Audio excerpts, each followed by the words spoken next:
साथियों, मेरा नाम है गौरव श्रीवास्तव और आप देखना शुरू कर चुके हैं ऋषि ज्ञान की बात। हम अपने चैनल पर पौराणिक कथाएं लाइव करते हैं जिनको मैं स्वयं लिखता हूं।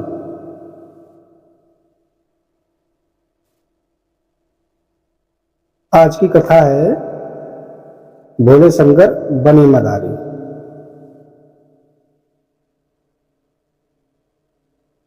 कर्पूर गौर शिव और नील कलेवर श्री राम में अनंत प्रीत तो थी ही, और भगवान शिव ने माता शक्ति को हनुमान जी के जन्म के समय शंका समाधान करते हुए कहा था। क्या कहा था? मैं समय समय पर अयोध्या जाकर प्रभु की सेवा करूंगा और एक रूप से यहां बैठकर तुमको इनकी लीलाएं दिखाऊंगा, जिसका तत्वतः भगवान शिव और भगवान श्री राम एक ही हैं, दोनों अलग अलग नहीं हैं। इस भेद को जानने वाले जो गोविंद को नमस्कार करते हैं वे शंकर को भी नमस्कार करते हैं, एवं जो भक्ति पूर्वक श्री हरि की अर्चना करते हैं वे वृषभ ध्वज की भी पूजा करते हैं। जो विरूपाक्ष से द्वेष करते हैं वे जनार्दन से भी द्वेष करते हैं, एवं जो रुद्र को नहीं जानते, जिन्हें रुद्र का स्वरूप विदित नहीं है, वे केशव को भी नहीं जानते। भगवान शिव ने स्वयं अपने मुखारबिंदु से कहा है, जो इन अव्यक्त विष्णु को नहीं जानता और मुझ महेश्वर को नहीं इन भगवान विष्णु शिव ने कहा है, जो इन अव्यक्त विष्णु को और मुझ महेश्वर देव को एक सा नहीं देखता है उसे कभी मोक्ष प्राप्त नहीं होता, और जो एक सा देखता है वो पूरा जन्म के फेर से बच जाता है। इस बात का वर्णन कुरुम पुराण के ईश्वर गीता में मिलता है। लीला करने के लिए अपनी ही रहस्यमय मधुर लीला के आस्वादन के लिए वे दोनों आशुतोष भगवान शिव और मुनि मनोरंजन श्री राम के रूप में प्रकट होते हैं। पाप ताप निवारण, धर्म स्थापना एवं प्राणियों के अशेष मंगल के लिए जब जब भगवान श्री राम धरती पर आते हैं, अवतरित होते हैं, तब तब सर्व लोग महेश्वर शिव भी अपने प्रीतम प्रभु श्री राम की मनमोहिनी मधुर मंगलमय लीला के दर्शनार्थ धरती पर उपस्थित होते हैं।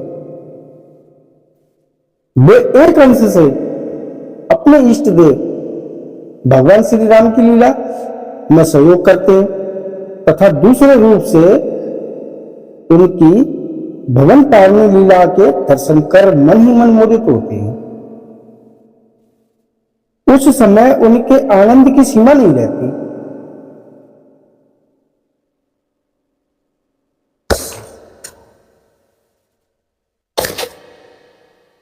निखिल भुवन पावन भगवान श्री राम महाभागा कौशल्या के सम्मुख प्रकट हुए थे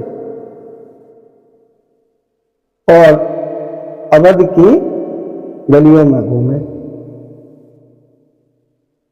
भगवान शंकर अयोध्यापति दशरथ के राजद्वार पर कभी भिक्षा लेने के लिए तो कभी प्रभु का गुणगान करते हुए साधु के रूप में, कभी व्रत महात्मा के वेश में दर्शन करते, कभी परम प्रभु की मंगलमय अवतारों की कथा सुनाते हुए प्रकांड विद्वान बनकर राजमहल पहुंच जाते हैं,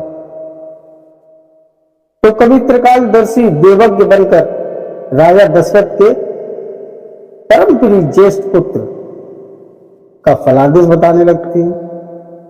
नाना प्रकार से भगवान शिव अपने आराध्य श्री राम की समीपता प्राप्त कर लेना चाहते हैं। अब देखो साथियों, यहां बड़ी अच्छी शिक्षा प्राप्त हो रही है। जो लोग अपने इष्ट से मिलना चाहते हैं तो वो यहां शिव से सीख सकते हैं। भगवान शिव समाज को अपने इष्ट देव, अपने आराध्य से कैसे जुड़े, कैसे उनके दर्शन प्राप्त करें, सीख सकते हैं। देखो किस प्रकार से भगवान शिव तरह तरह से रूप बदल कर महल में पहुंच जा रहे हैं बार बार।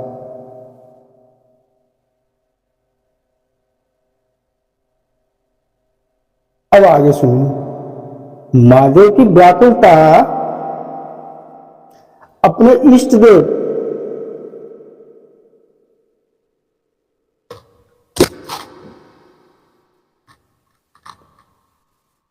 भगवान श्री राम को देखने और स्पर्श करने के लिए और क्या क्या करते हैं।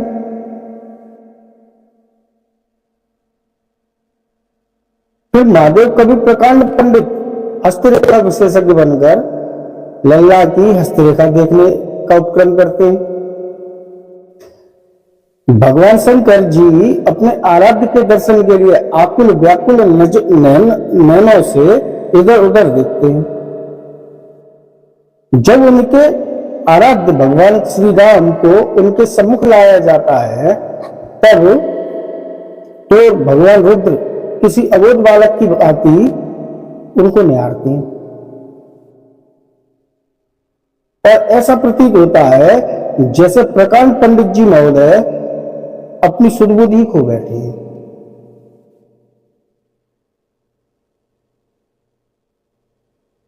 नैनों से अश्रु दल बाहर आने को व्याकुल होता है। तभी महाराज दशरथ ने हल्के से उनको थपकी दी। तब पंडित जी ने अपने को संभालते हुए पुनः चेत में लौटे। बालक राम को देखते ही पंडित जी ने उसे गोदी में उठा लिया। उनके कोमल हस्त अपनी जटाओं में लगाते हैं, कभी अपने नेत्रों में लगाते हैं। देखिए कैसे आज प्रेमी का अपने प्रियतम से मिलन हो रहा है। भगवान शिव के आराध्य देव जो हैं वो भगवान श्री राम हैं।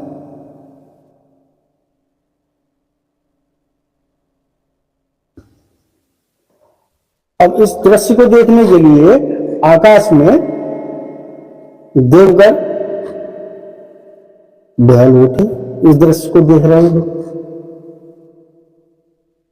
और महादेव तथा उनके आराध्य की जय जयकार करने लगे। क्या मनोरम दृश्य था वो। भक्त और भगवान का मर्म स्पर्शी मिलन हो रहा है। काश आज यह पल सदैव के लिए यहीं रुक जाए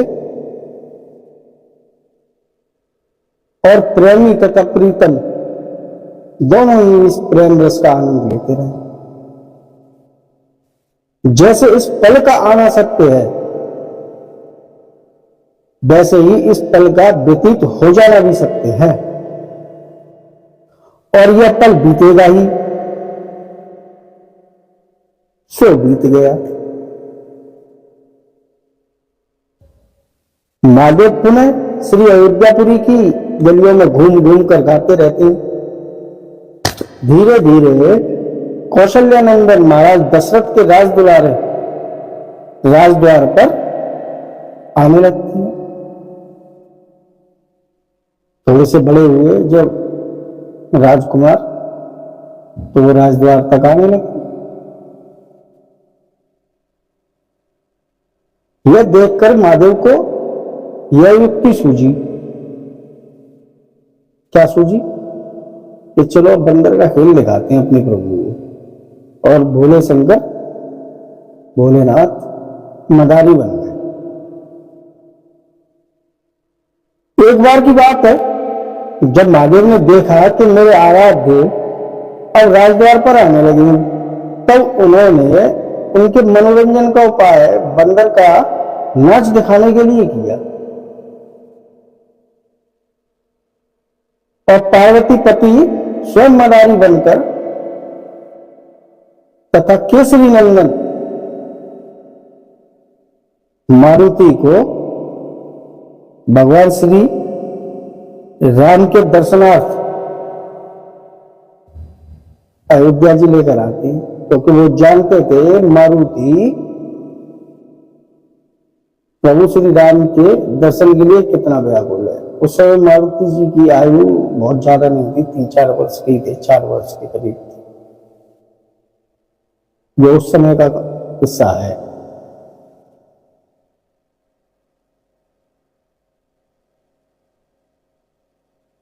केसरी नंदन मारुति को भगवान के दर्शनार्थ ले आती, क्योंकि वो जानते थे कि मारुति राम के लिए कितना तरस रहे।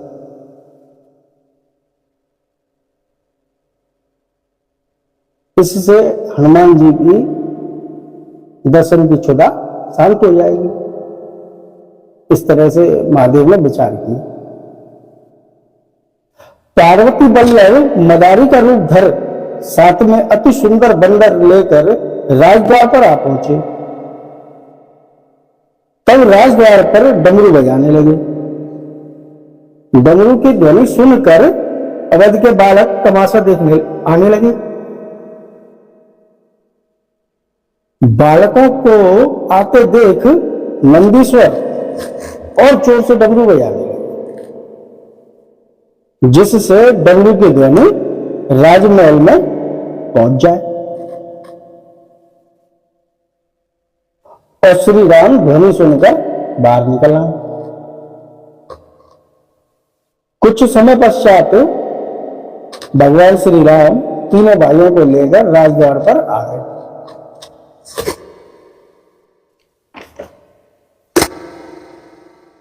भगवान जब द्वार पर आकर बालकों के समूह में शामिल हो गए, तब मदारी ने जोर से डमरू बजाया। बंदर बने श्री हनुमान जी ने दोनों हाथ जोड़कर अपने आराध्य को प्रणाम किया। इस मनोरम दृश्य को देखकर रघुकुल कुल भूषण भ्राताओं सहित आनंदित हो मुस्कुराने लगे।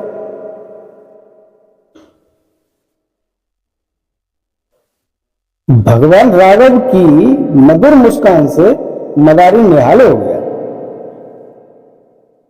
मदारी की आंतरिक प्रसन्नता का ठिकाना ही नहीं रहा। डमरू और जोर से बजाने लगा तथा बंदर ने नाचना प्रारंभ कर दिया। बंदर मनमोहक ठुमक ठुमक नाचने लगा। देखो तो आज पार्वती पति महादेव की लीला का पारावार नहीं। एक अंश से अपने इष्ट देव के समक्ष नाच रहे हैं और दूसरे अंश में स्वयं को ही नचा रहे हैं। भगवान पार्वती बल्लभ की लीला को देखकर प्रभु श्री राम मंद मंद मुस्कुराने लगे और तालियां उछल उछल कर तालियां बजाने लगे। जो संपूर्ण सृष्टि को नट मरकट की भांति नचाने वाले अखिल भुवनपति कौशल्या कुमार भगवान श्री राम हैं, वो आज अबोध बालक बने हैं और बंदर का खेल देखकर उछल उछल कर तालियां बजा रहे हैं।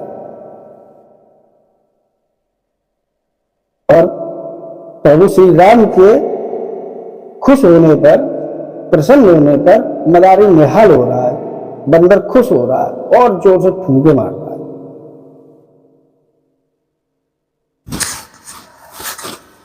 अंत में भगवान श्री राम प्रसन्न हो गए और मचल गए, मुझे तो यही बंदर चाहिए अब,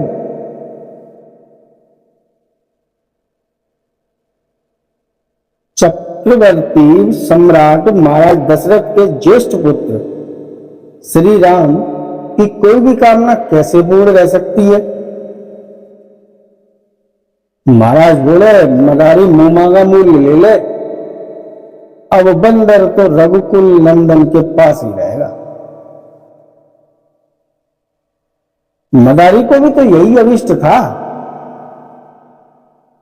इसी उद्देश्य से अपने प्रभु के चरणों में समर्पित होने के लिए ही तो वह राजद्वार पर आया था।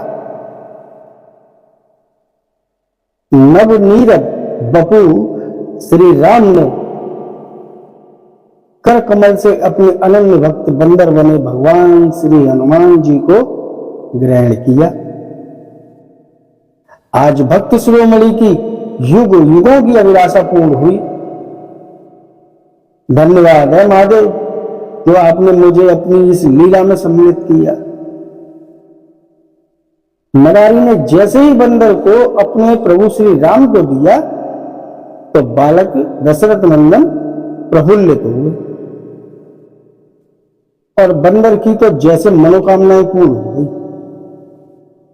और वह भिन्न भिन्न प्रकार से पुनः जोर जोर से थिरकने लगा, नाचने लगा। बंदर के सुख, सौभाग्य और आनंद की सीमा नहीं रही। अपने आराध्य के सम्मुख नृत्य करने में तन्मय था। उधर मदारी बंदर को छोड़कर अदृश्य हो गया। न जाने मदारी रूपी शिव कैलाश पर चले गए या फिर अपने आराध्य की मन भावन लीला के दर्शनार्थ अपने गुप्त स्वरूप में प्रवेश कर गए।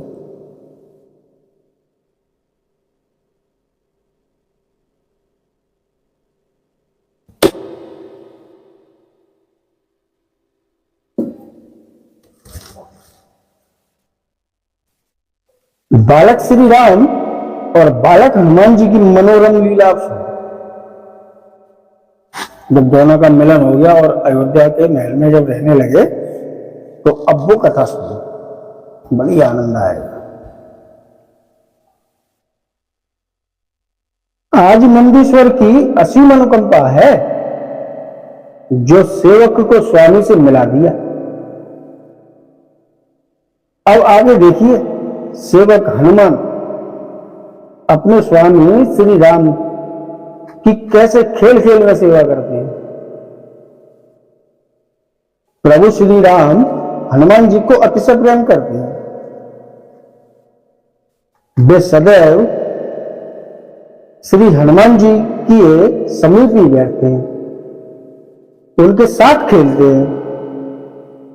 श्री हनुमान जी के कोमल अंगों पर अपने कर कमल फेरते हैं, तब तो बंदर निहाल हो जाता है,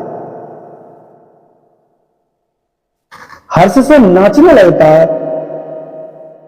तभी प्रभु आदेश देते हैं, वह वस्तु उठाकर लाओ। बंदर दौड़कर झट उठा लाता है। इस प्रकार श्री हनुमान जी अपने प्रभु की हर एक आज्ञा और आदेश का अत्यंत आदर, सम्मान, उत्साह एवं प्रसन्नता पूर्वक पालन करते हैं। श्री हनुमान जी प्रत्येक प्रकार से अपने स्वामी प्रभु श्री राम को प्रसन्न करने का यत्न करते हैं। प्रभु को जिस प्रकार भी आनंद प्राप्त हो, सेवक वह सारे कार्य कर लेना चाहता है। बस मेरे प्रभु सब प्रकार से प्रसन्न हो, प्रसन्न रहें। खेल खेल में कई वर्ष कब व्यतीत हो गए पता ही नहीं चला। व्यथित श्री हनुमान जी सोचने लगे, यह समय तो ऐसे बीत गया जैसे मुट्ठी से रेत फिसल गया हो, जैसे मुट्ठी से बालू फिसल जाती है, निकल जाती है। अब तो भक्त और भगवान का, सेवक और स्वामी का वियोग का, बिछड़ने का समय आ गया। क्योंकि श्री अयोध्या जी तथा रघुकुल के कुल गुरु महर्षि वशिष्ठ जी ने विचार किया कि राजपुत्रों को अब शिक्षा ग्रहण करने के लिए गुरुकुल जाना होगा।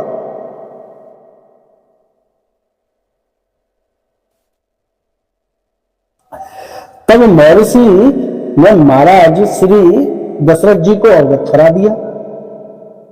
महाराज दशरथ महर्षि जी के विचार से सहमत तो हो गए, पर अपने हृदय खंड राम को अपने से दूर कैसे करें, दूर कैसे भेजें, यह महाराज श्री दशरथ जी समझ नहीं पा रहे थे, क्योंकि राम में उनके प्राण बसते थे, पर शिक्षा ग्रहण करना भी तो आवश्यक था। इसलिए महाराज ने गुरुकुल जाने की आज्ञा दे दी। तब भगवान श्री राम प्रभु ने अपने अंतरंग सखा श्री हनुमान जी को एकांत में बुलाकर गुरुकुल जाने की बात बताई और हनुमान जी को अपने घर अर्थात किष्किंधा जाने की बात कही। तब भक्त श्री हनुमान जी के नेत्रों से अश्रु दल फूट पड़ा और बोले, मैं तो प्रभु आपके साथ ही जाऊंगा, मैं आपकी समीपता ही चाहता हूं। भक्त की जीवन धारा तो उसके स्वामी की समीपता है, मैं किसी प्रकार से आपसे दूर नहीं रह पाऊंगा। ये बालक हनुमान कह रहे हैं।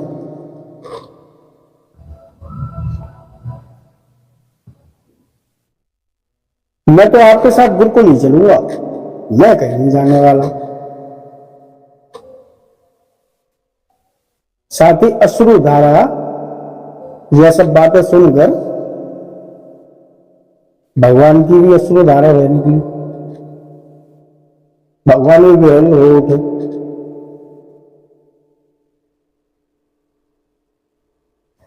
भगवान भी कैसे अपने परम सखा से दूर रह सकते हैं। यह तो सत्य है कि भक्त अगर भगवान की स्मृति में एक अश्रु बहाता है तो भगवान भी भक्त के वियोग में अनवरत अश्रु धारा बहाते हैं। पर इस बात को आज के इस कलयुग में कौन समझना चाहता है? सबको अपनी कार्य सिद्धि चाहिए। क्या कभी इस बारे में सोचते भी हो कि आप जिस वस्तु को अपने आराध्य या भगवान से कामना कर रहे हैं, क्या आप उस लायक हैं भी या नहीं? पर कलियुगी मनुष्य तो अपनी कामना में ही लगा रहता है। यह भी नहीं सोचता कि आपकी कामना पूर्ण नहीं करने की कष्टदायक पीड़ा आपके आराध्य को कितना व्यथित करती है। और जब कामना पूर्ण नहीं होती है तब मनुष्य अपने आराध्य का ही अपमान करने लगता है। लगातार और अत्यधिक हठ धर्मिता हो जाने पर कामना अपूर्ण रूप से पूर्ण भी होती है। जब आप लगातार कामना करते जाएंगे तो कामना पूर्ण तो होगी, मगर वैसे नहीं होगी जैसे होनी चाहिए। इसको अपूर्ण रूप से पूर्ण कामना कहा जाता है।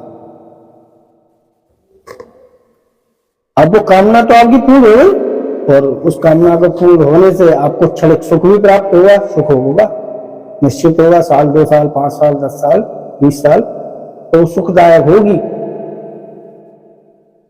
मगर अंत में वो भयंकर दुखदायक ही साबित होगी और वो ऐसी पीड़ा होगी जिसे आप सहन नहीं कर पाएंगे।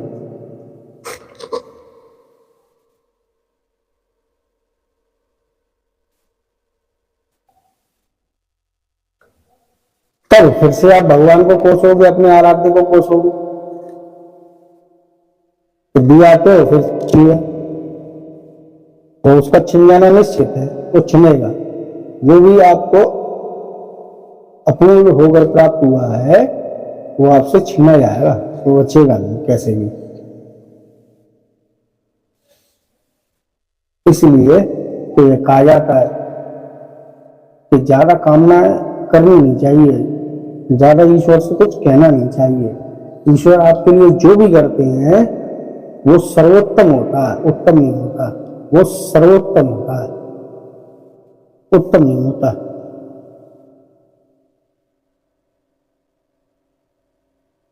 क्योंकि आप तो निकट भविष्य को देख रहे हो और भगवान आपको और आपके पिछले जन्मों को, आपके आने वाले जन्मों को भी देख रहे हैं।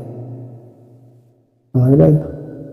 भगवान तो आपके इस जन्म को भी देख रहे हैं और आपके जो पिछले पीछे बीत गए हैं उनको भी देख रहे हैं, और जो अब आगे आएंगे उन्हें भी देख रहे हैं। तो इसलिए आपके लिए जो सर्वोत्तम होता है भगवान उसी के अनुसार कार्य करते हैं, आपकी इच्छा के अनुसार नहीं होता कार्य।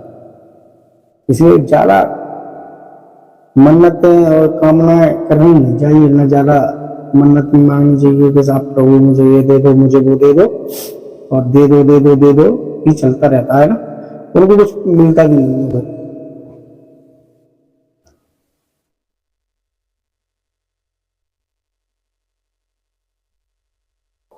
यही बात भगवान श्री राम हनुमान जी को समझाते हैं कि इस धराधाम पर हमारा और आपका अवतरण किसी निश्चित कार्य के लिए हुआ है और उसको पूर्ण करने का समय है। देखिए कैसे कहते हैं। यही काम भगवान श्री राम ने भी हनुमान जी को समझाते हुए आदेश दिया, सुनो हनुमान, अश्रु आना बंद करो और मेरी बात ध्यान से सुनो। यह मेरा आदेश है। आज्ञाकारी भक्त या शिष्य वही है जो अपनी सारी पीड़ा भूलकर अपने प्रभु के आदेश को एकाग्र चित्त होकर सुने और आदेश पूर्ण होते ही अपने प्रभु की आज्ञापूर्ति में लग जाए। यही कार्य श्री हनुमान जी ने किया।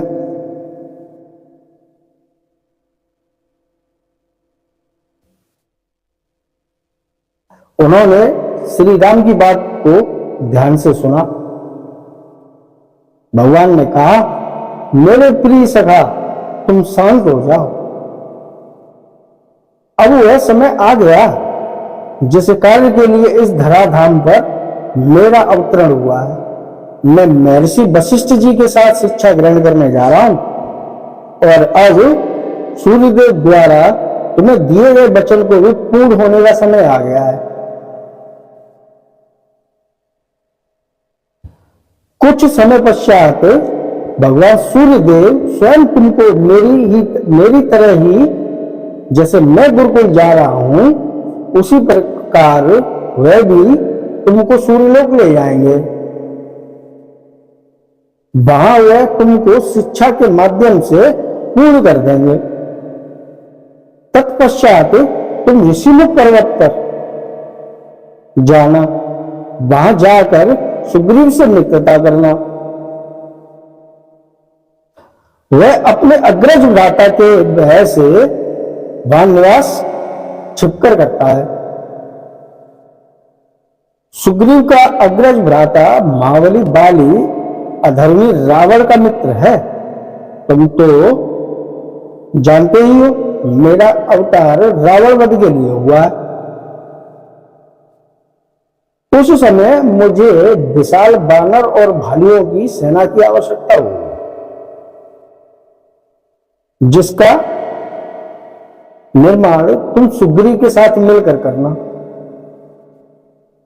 मैं अपने कलेश में बसने वाले मारीच, सुबाहु, ताड़िका का उद्धार कर कुछ ही समय में दंडकारण्य में खरदूषण तिरसरा का वध करके ऋषिमुख पर्वत की ओर पहुंचूंगा। तब तुम मेरी सुग्रीव से भेंट कराना।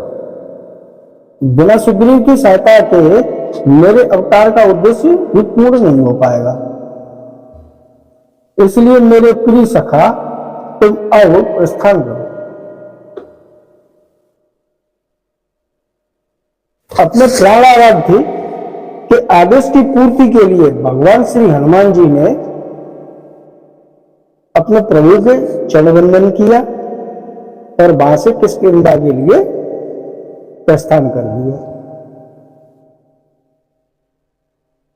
मन में प्रभु की अमिट छवि और उनकी वाणी श्री हनुमान जी के हृदय को व्यथित कर रही थी, पर प्रभु आज्ञा से बढ़कर दूसरा कोई कार्य या भावना नहीं होती। यही शिक्षा देती है ये कहानी, ये कथा। जय श्री राम। वीडियो अगर अच्छा लगा हो तो लाइक, शेयर और कमेंट करें। चैनल को सब्सक्राइब कर लें, बेल आइकन भी दबाएं। आपने ध्यान से सुना, धैर्य से सुना, आपका बहुत बहुत धन्यवाद।